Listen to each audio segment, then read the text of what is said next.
Continuing our farm previews, we have the Toronto Blue Jays, who have probably the best lefty starter in the minors in Ricky Tiedemann when he's healthy. Let's talk about it.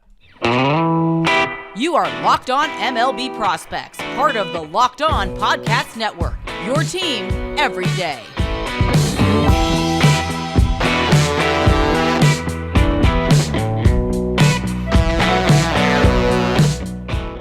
Yes, welcome on in to Locked On MLB Prospects, your home for all things minor league baseball. I'm your host, Lindsay Crosby, award-winning baseball writer and podcaster, and thank you for making this your first listen every single day. We're proudly part of the Locked On Podcast Network, where it's your team every day. And today's episode is brought to you by our friends at Game Time. Download the Game Time app, create an account, use code Locked On for $20 off your first purchase. So looking at the Toronto Blue Jays, 89-73, and what bad luck to be on Thursday. We usually do these, Phillies were different last week, but we usually do these in the order of the divisional finish. And so to be 89-73 and be the third team of the week with two teams that finished ahead of you tells you how tough the AL East is. And I think there's some reinforcements coming from the farm system this year, specifically position players.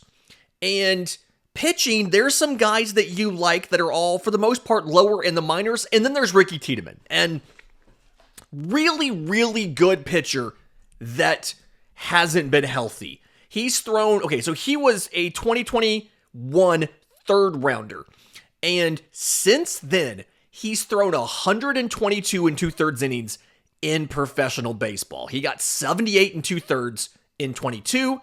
And then only 44 last year. He had shoulder soreness, he had a bicep strain, had some other stuff. Now, when he was pitching, the numbers didn't necessarily scream elite pitcher, but what he actually did was elite. So for Ricky Tiedemann, 15 games between single A, so Dunedin, double A New Hampshire, and triple A Buffalo.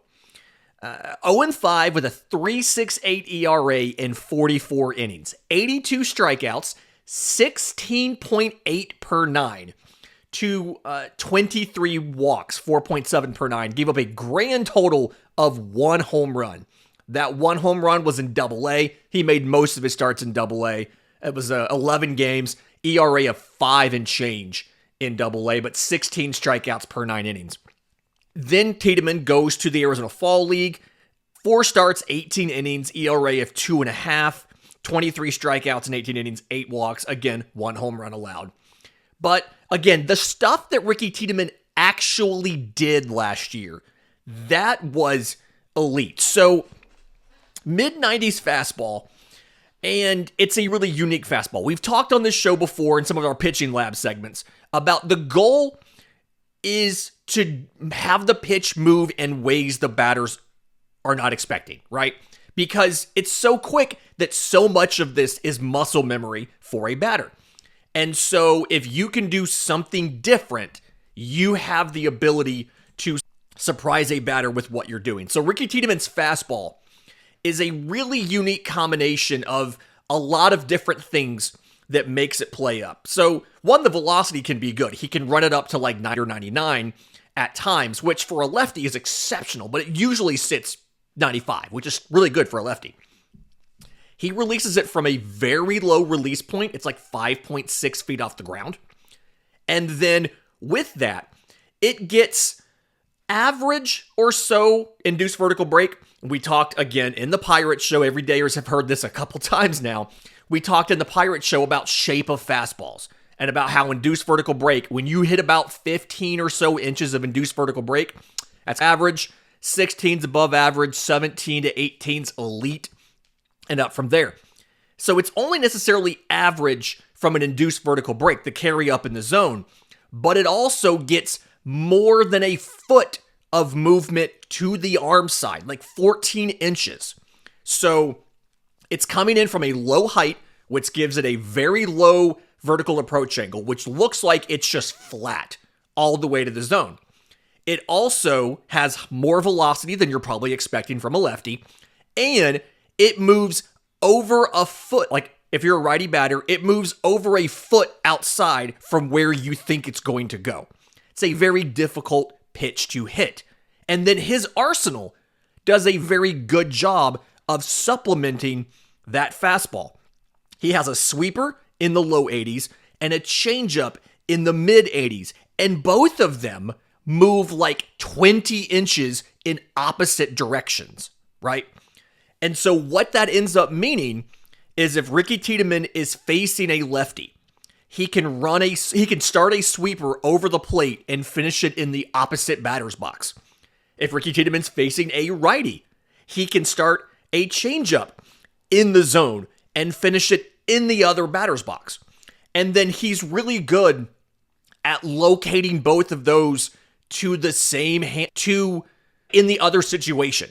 He's good at locating those pitches, like the sweeper. He's good at locating that against a righty. He's good at locating the changeup to a left. It's really impressive how Ricky Tiedemann can command these three pitches. So you have a really unique fastball. You have very good, if not elite, movement on two different pitches of different velocities, different directions. Great location on all of it.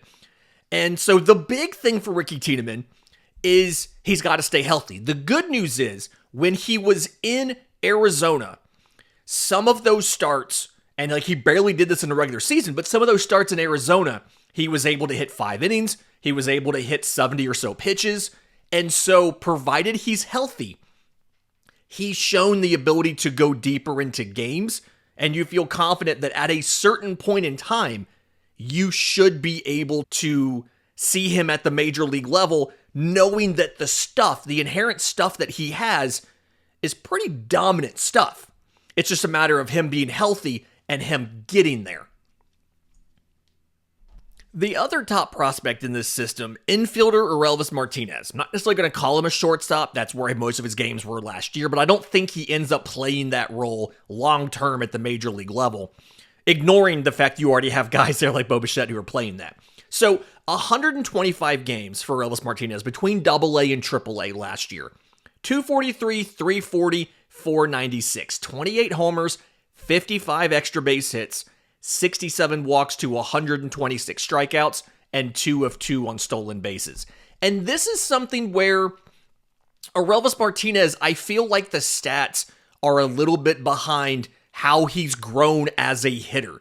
So if you think back to previous seasons of Orelvis Martinez, it's very much been he's a power guy, kind of at the expense of everything else. And his contact ability got better last year. Like he still showed plus power, 90th percentile exit velo of 106. Reminder that 103 and change is MLB average. So at age 22, he's got better than average 90th percentile exit velo already. And you can see that he's hit almost 60 home runs in the last 2 years. But his contact in the zone was 84%, which is better than it's been significantly. And a lot of the write-ups, I think Baseball America talks about this. I think MLB Pipeline talks about this as well. There was a concentrated and specific effort to make better swing decisions. And the two places you can see that bear results are, one, he did better against breaking balls. Like it just feels it. He did a better job of recognizing breaking balls. He did a better job of not chasing breaking balls off the plate. The other place where you can see Orelvis Martinez getting better offensively is with his approach with 2 strikes. He was very much willing to, I'm not going to say it was as significant as what Cody Bellinger did, but it was very much being willing to not try to sell out for power, not try to pull the ball down the line, but just make quality contact. And I think that's part of the reason you see some of the power numbers tick up. It's because he's put the ball in play. He's not trying to do too much, and therefore he ends up doing more necessarily than he meant to, right? He gets into more advantageous counts and has a better opportunity to make quality contact. Now, again, I didn't call him a shortstop because I don't think he ends up playing shortstop long term. When you watch him play, the arm is plus, the range isn't really there. And so because of that, it feels like it's a second base, third base kind of thing. And he played 36 games at third last year. He DH'd 21 times. He played 26 games at second, and all of those came in AAA Buffalo. Now, some of that's because you had a shortstop at the major league level, but I think some of that too is he's going to be a second or third baseman because the range is below average for short, but it would work at both second and third, right? There's some questions about defensively. Is he polished enough? The transfers, the hands, etc., to make it work at third. But either way, it feels like he's the kind of guy he could cover shortstop for you in a pinch, but he's better at second or third. And I think the bat honestly plays up a lot at second base. But obviously, you've got an opening at third base. We'll see what happens with Orelvis Martinez in 2024. In just a minute, there are quite a few position players who you could see this year, and they're all infielders. We'll talk about them next, right here on Locked on MLB Prospects. But first, today's episode is brought to you by our friends at Game Time. Game Time is the only ticketing app that you get complete peace of mind with your purchase. There's a couple things that they do to make sure you don't have to worry. There's no guesswork involved with buying tickets. First thing, you get to see the view from your seat before you buy, so you know exactly what to expect when you get to the venue. They also have all-in prices, so you see the total up front, and you're getting a great deal before you check out. You can buy tickets with 2 taps, and then they have the Game Time guarantee. You will always get the best price. If you find tickets in the same section and row for less, Game Time will credit you 110% of the difference. So take the guesswork out of buying tickets with Game Time. Download the Game Time app, create an account, use code LOCKEDON for $20 off your first purchase. Again, create an account, redeem code LOCKEDON, LOCKEDON, for $20 off. Download the Game Time app today. Last minute tickets, lowest price, guaranteed. Okay, talking about the Toronto Blue Jays, before we do that, quick reminder, Locked On's launched the first ever national sports 24/7 streaming channel on YouTube, now also available on Amazon Fire TV. Locked On Sports Today is here for you 24/7 with the top sports stories of the day, with the local experts of Locked On, plus our national shows like this one that cover every single league. Find the Locked On Sports Today channel now on YouTube and Amazon Fire TV. Okay, so quite a few infielders you're going to see here. And this is a bigger theme that we can go ahead and touch on now real quick. There's not a ton of outfielders in this system. Like when I was going through, I've got maybe 3 outfielders that are legitimate outfield prospects right now. But that's fine because you have so many handed shortstop / second base / third base guys. And at some point in time, almost every single position on the field that has a right-hander in it, that guy was probably a shortstop at some point in time. So you have the ability to move guys around. If there's any position you want to be deep in when it comes to position players, it's shortstop. So I wouldn't necessarily worry about having too many of them because you can convert some of them. But first guy that I think you'll see, Addison Barger, 2018 6th rounder out of high school, got 88 games in AAA last year.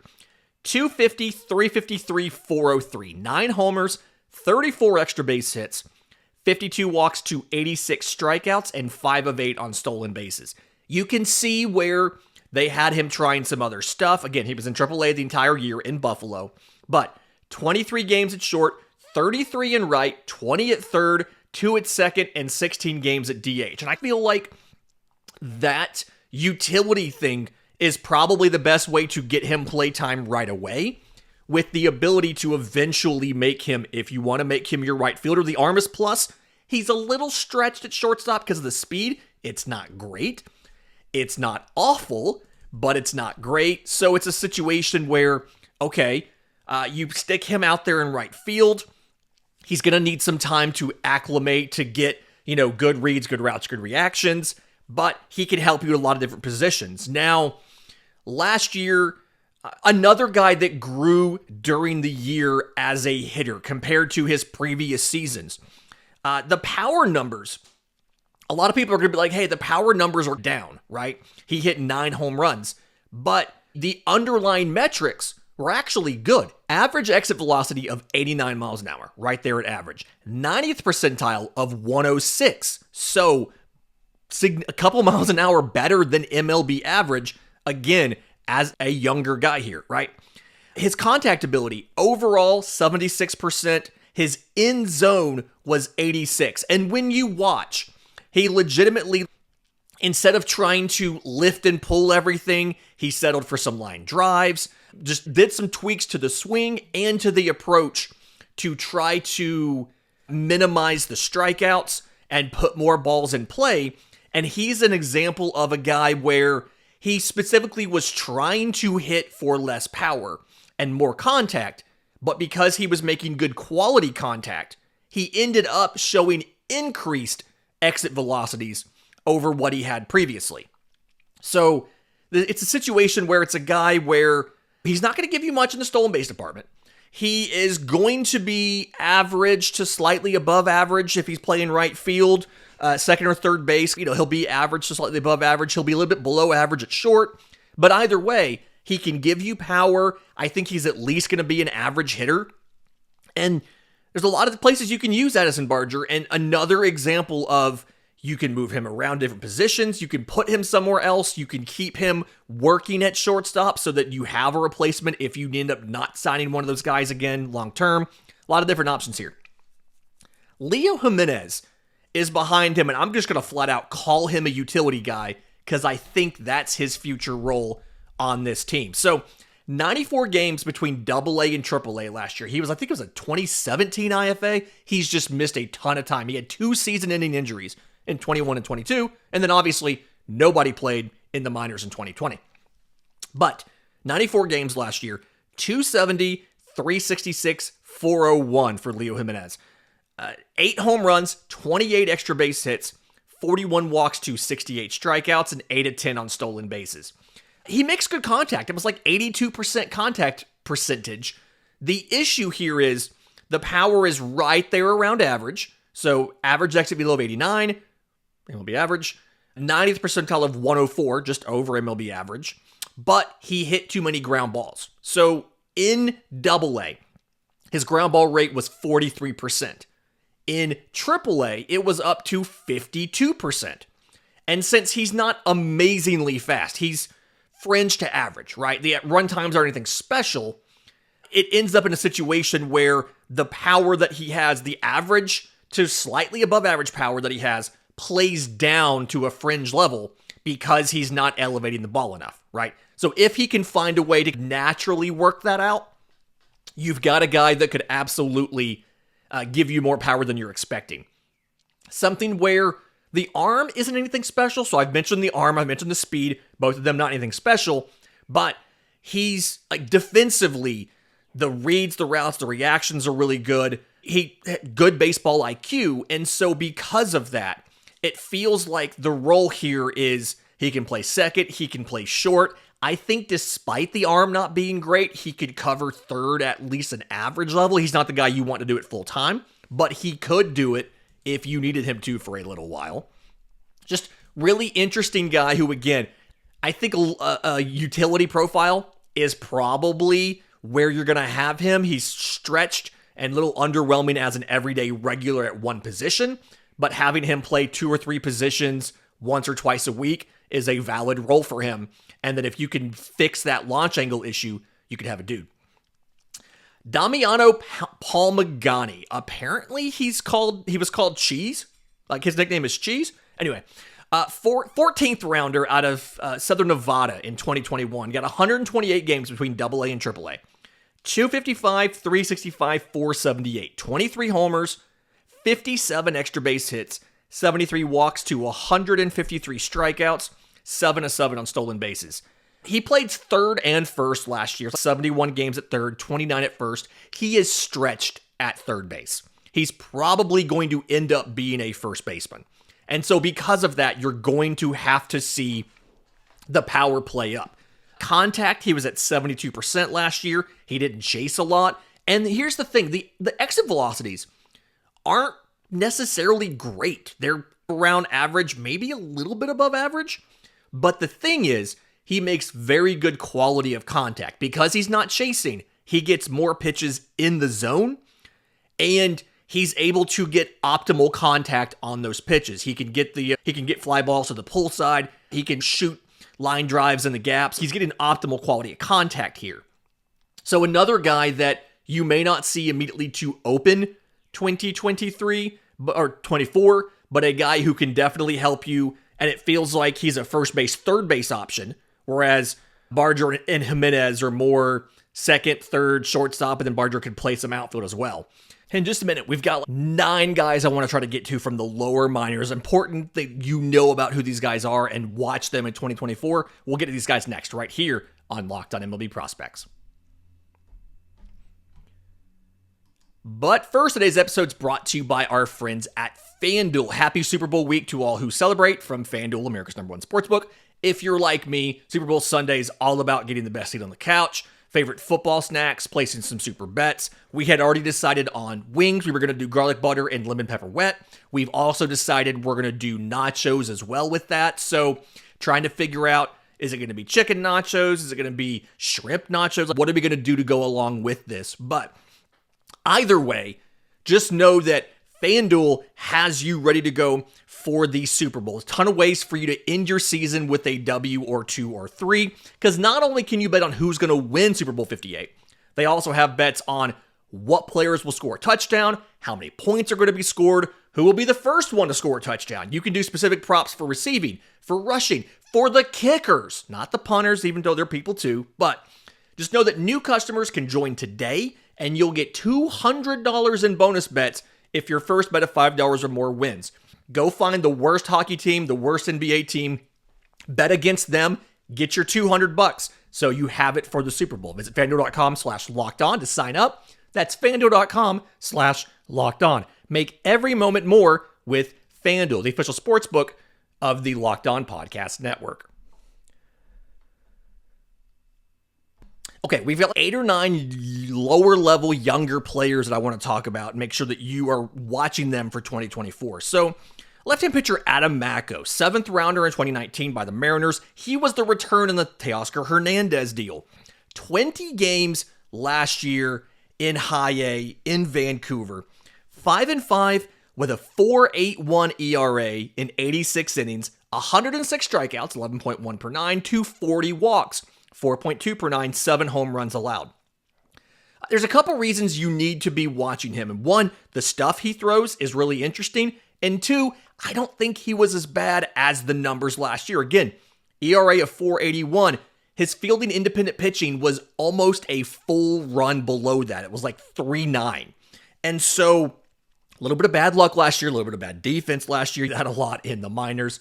He had really interesting numbers on his actual pitches. So he throws a fastball similar to Ricky Tiedemann's, where it doesn't have amazing carry up in the zone on the induced vertical break, but it also has like double-digit movement horizontally. So another pitch that's hard to square up.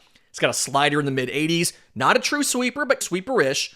And then he's got a vertical breaking curveball in the upper 70s. Now, supposedly, he has a changeup and a cutter. I've seen a couple of the changeups. I've never seen the cutter in competition. You can go on Twitter and type in Adam Macko cutter and see a footage of it.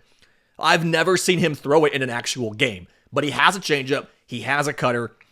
If you can get some improvements there, you're looking at a guy who has a complete package. And then obviously, he's got to stay healthy, right? 86 innings is the most innings he's thrown in any season since he's been drafted. So you just have to see him be healthy. Arjun Nimmala was the first rounder last year out of high school. Really brief sample, 5 of 25, 14 walks, 8 strikeouts, no homers. But some things to like. So one, another shortstop. Speed was only maybe necessarily average. The arm was above average. I thought the defense was above average based on what I've seen.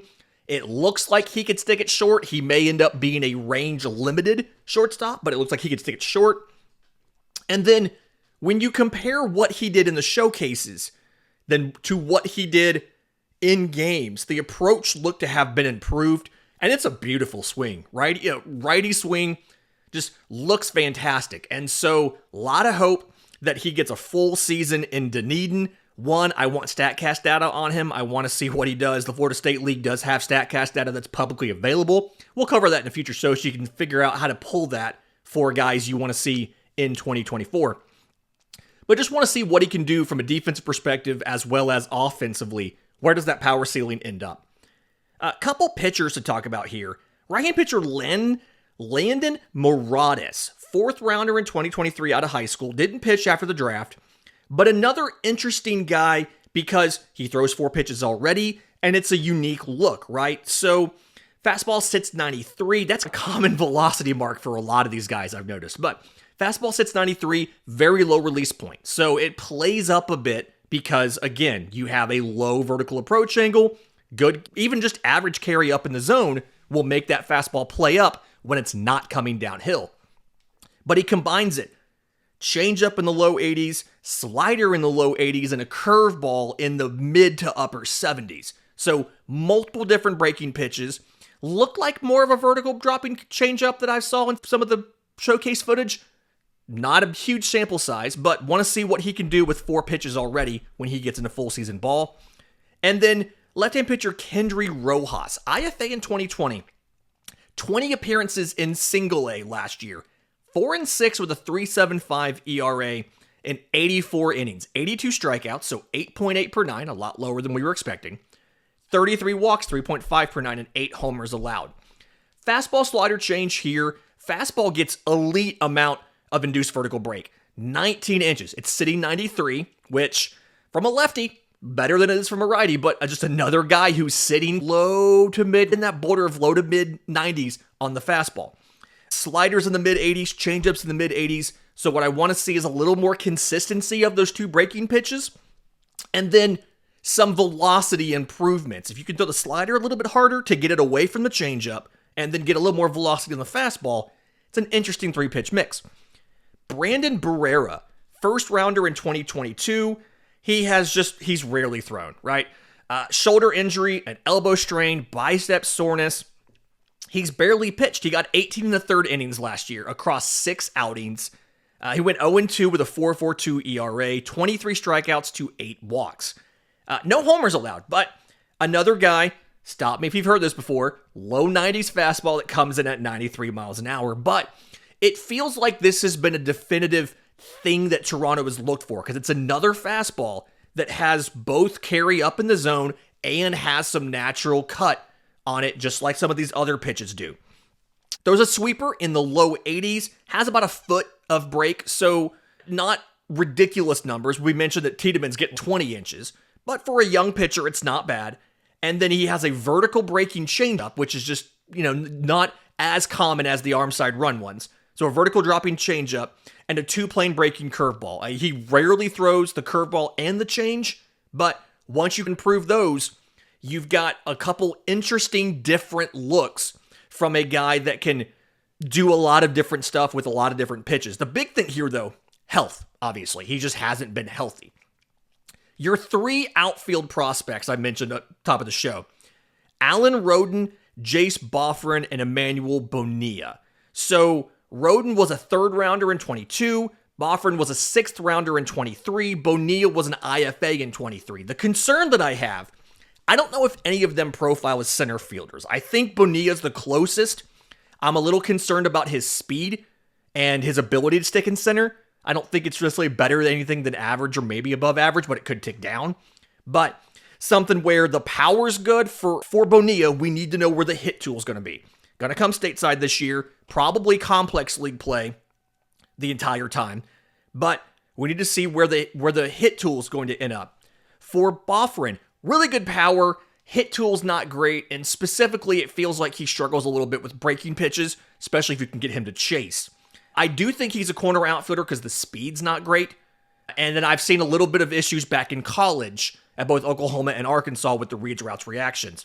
And then Roden is a little bit different from these guys because he's a good hitter. He just doesn't have a lot of power. And so he's in a weird situation because he's also a corner outfield guy, but he doesn't have the power you typically see. So a little bit of work to do on these 3 outfielders. But remember, you've got a ton of shortstops that I'm sure you can move some of them, like Barger. You can move them to a right field, to a left field, maybe even a center if you find one with a little bit better speed that maintains. So you've got options here. Real quick, our dart throw, it's another shortstop, Josh Kasevich, second rounder in 22 out of Oregon. And it's weird to have my dart throw be a guy, I think Baseball America or Pipeline, one of those two, had him as the 15th best prospect in the system. But he's behind so many other infielders I wanted to talk about him because it's really interesting. 87% contact, right? He doesn't hit for a lot of power. He has 123 career hits in the minors. 27 of them were extra bases, and only 4 were home runs. So it's just a ton of singles, right? And he chases a little bit, so I think some of that is quality of contact. He also hits a lot of ground balls, so I think that there's some work you can do. The exit velocities aren't going to get even to average, but I think if you can improve the quality of the contact, you can get a little more pop out of there. He is a really good defender. I don't know if the range or the arm are ever going to be good enough for him to stick at shortstop at the major league level, but he's a good defender. It's a really intriguing package. It's just a question of how can you optimize it to thrive at the major league level. A couple more shows this week on this. If there's a guy you wanted to hear for this system I didn't get to, let me know. I'm on Twitter at Crosby Baseball. Show's on Twitter at Locked On Farm. We've got an email, a Discord, all that stuff in the episode description in the show notes. Until tomorrow's show, remember, it's always a great time to pay a minor leaguer.